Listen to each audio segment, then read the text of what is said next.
வணக்கம். இன்றைக்கி நம்ம கோதுமை மாவை வச்சு ரொம்பவே ஜூஸியான டேஸ்டியான குலாப் ஜாமுன் எப்படி பண்ணுறதுன்னு பார்க்கலாம் வாங்க.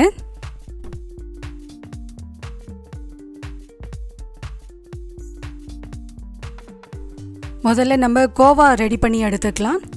ஒரு அடிகனமான பாத்திரத்தில் 1/2 லிட்டர் பால் சேர்த்துக்கலாம். பால் நம்ம ஃபுல் க்ரீம் பால் சேர்த்தோன்னா இன்னும் கூட கொஞ்சம் டேஸ்டியாக இருக்கும், நிறையவும் நமக்கு கோவா கிடைக்கும். 1/2 மணி நேரத்தில் பால் நல்லா சுண்டி இந்த அளவுக்கு கோவா ரெடி ஆகிடும். இதில் நம்ம சர்க்கரை எதுவும் சேர்க்க வேண்டாம், வெறும் பால் மட்டும் சேர்த்தாலே போதும். கோவா ரெடி ஆகிடுச்சு. இப்போ நம்ம மாவு ரெடி பண்ணி எடுத்துக்கலாம். 1/4 ஸ்பூன் பேக்கிங் சோடாவில் 1 ஸ்பூன் தண்ணீர் விட்டு நல்லா இது மாதிரி கரைச்சி எடுத்துக்கலாம்.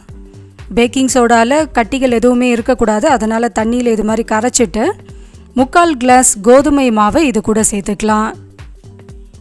கோதுமை மாவில் தவிடு அதிகமாக இருந்தால் ஜலிச்சுட்டு அதுக்கப்புறமா சேர்த்துக்கோங்க. அடுத்து நம்ம ரெடி பண்ணி வச்சுருக்க இந்த பால்கோவாவை இது கூட சேர்த்துக்கலாம். 3/4 கிளாஸ் கோதுமை மாவுக்கு நம்ம எடுத்துருக்க இந்த பால்கோவா சரியான அளவாக இருக்கும். இப்போ இது ரெண்டுத்தையும் நல்லா ஒன்றா சேர்த்து இது மாதிரி கலந்து விட்டுக்கலாம். 1/4 கப் அளவுக்கு நெய்யை லேசாக கொஞ்சம் உருக்கிட்டு இது கூட சேர்த்துக்கலாம். நெய்யை டைரெக்டாக நம்ம நெருப்பில் காட்டி உருக்காமல் கொஞ்சம் வெந்நீரில் வச்சோன்னா இது மாதிரி உருகிடும். அதுக்கப்புறமா இது கூட சேர்த்துக்கலாம். 1/4 கப் நெய் இதுக்கு சரியான அளவாக இருக்கும். நெய்யோடு சேர்த்து இது மாதிரி நல்ல ஒரு சப்பாத்தி மாவு மாதிரி பிசைஞ்சு எடுத்துக்கலாம்.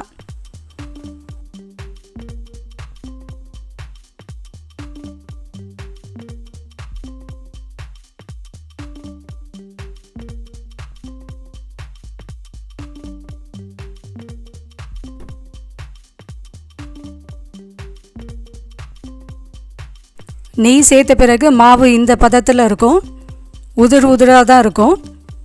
இதில் இப்போ நம்ம ஒரு 1/4 கிளாஸ் அளவுக்கு பாலை தெளிச்சிட்டு நல்ல ஒரு ஸ்மூத்தான மாவாக பிசைஞ்சு எடுத்துக்கலாம். எக்ஸாக்டாக 1/4 கிளாஸ் ஊற்றாமல் கொஞ்சம் மாவுக்கு ஏற்ற மாதிரி நம்ம பாலோட அளவை அதிகமாகவோ கம்மியாகவோ சேர்த்துக்கலாம். மேக்ஸிமம் இதுக்கான 1/4 கிளாஸ் பால் தான் தேவைப்படும்.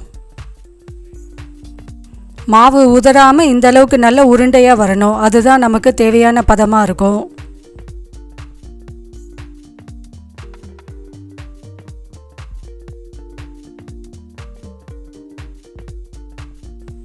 இப்போ இது சரியான பதத்துக்கு பிசைஞ்சாச்சு.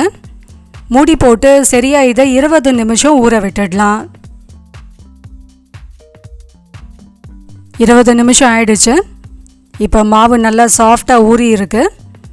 இன்னொரு தடவை கொஞ்சம் நல்லா இதை பிசைஞ்சு கொடுத்துட்டு சின்ன சின்ன உருண்டைகளாக உருட்டி எடுத்துக்கலாம்.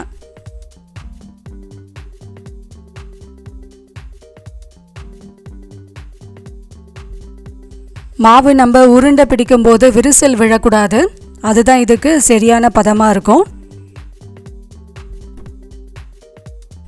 முந்திரியை நான் ஒரு பாதி துண்டுகளாக உடச்சி எடுத்துருக்கேன். இப்போ இந்த உருண்டைக்கு நடுவில் கொஞ்சமாக முந்திரியை வச்சுட்டு நல்லா இதை விரிசல் இல்லாமல் உருட்டி எடுத்துக்கலாம். வெறும் முந்திரி கூட வைக்கலாம், அப்படி இல்லைன்னா உங்களுக்கு தேவையான ட்ரை ஃப்ரூட்ஸ் கூட ஆட் பண்ணிக்கலாம். ஆனால் ஸ்டஃபிங்கை கொஞ்சமாக வச்சா போதும். இந்த மாதிரி பண்ணும்போது சென்டரில் நல்லா வெந்து இருக்கும். இதை நம்ம ரவுண்ட் ஷேப்லேயோ இல்லைன்னா சிலிண்டர் ஷேப், உங்களுக்கு எந்த ஷேப் விருப்பமோ அதில் நீங்கள் உருட்டி எடுத்துக்கலாம். நம்ம எடுத்திருக்க மாவில் பார்த்திங்கன்னா சரியாக நமக்கு 21 ரவுண்ட் ஷேப்பில் குலாப் ஜாமுன் கிடைக்கும். அடுத்து நம்ம சர்க்கரை பாகு ரெடி பண்ணி எடுத்துக்கலாம். 1/2 கிலோ சர்க்கரையில் 1/2 லிட்டர் தண்ணி சேர்த்து இதை ஒரு பிசுபிசுப்பான சர்க்கரை பாகை காய்ச்சி எடுத்துக்கலாம்.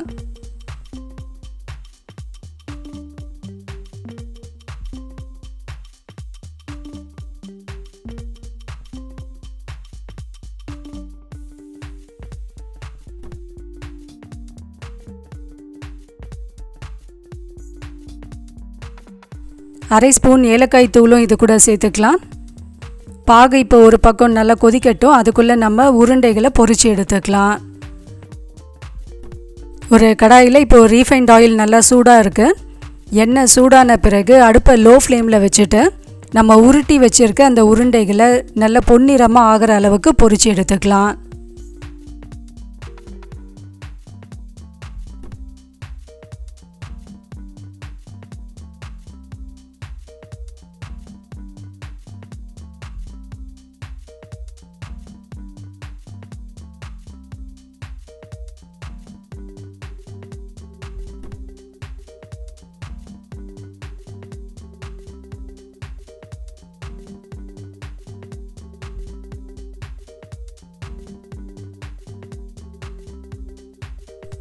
குலாப் ஜாமுனை பொரிக்கும் போது இந்த மாதிரி ஒரு குழியான கடாயில் வச்சு பொரிச்சோன்னா தான் நமக்கு சரியான பதத்தில் கிடைக்கும்.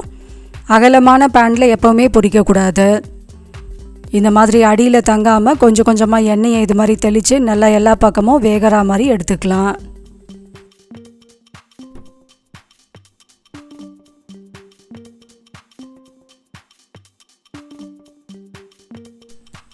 முதல் ஈடு உருண்டைகளும் நல்லா பொரிச்சாச்சு.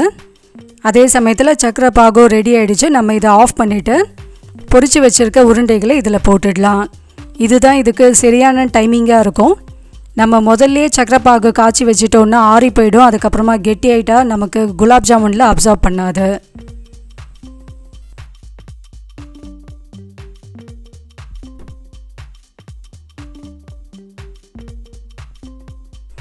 எல்லா உருண்டைகளையும் பொரித்து எடுத்தாச்சு.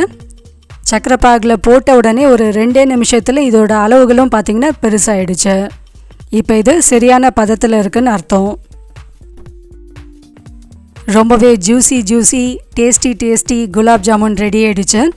கண்டிப்பாக இந்த ரெசிபியை ட்ரை பண்ணி பாருங்கள். ட்ரை பண்ணி பார்த்துட்டு உங்களோட ஃபீட்பேக்கை நம்ம கூட ஷேர் பண்ணிக்கோங்க. ஒரிஜினல் ஆர்காட் மக்கன் பேடா ரெசிபி நம்மளோட இன்னொரு சேனல் S2C குக்கிங்கில் ஆல்ரெடி அப்லோட் ஆகிருக்கு. அந்த ரெசிபி வேணும்னா நீங்கள் நம்ம சேனலை விசிட் பண்ணுங்கள். இந்த வீடியோ பிடிச்சிருந்தால் லைக் பண்ணுங்கள், ஃப்ரெண்ட்ஸ் கூட ஷேர் பண்ணுங்கள். நம்ம சேனலை மறக்காமல் சப்ஸ்கிரைப் பண்ணி நமக்கு சப்போர்ட் பண்ணுங்கள். Thank you.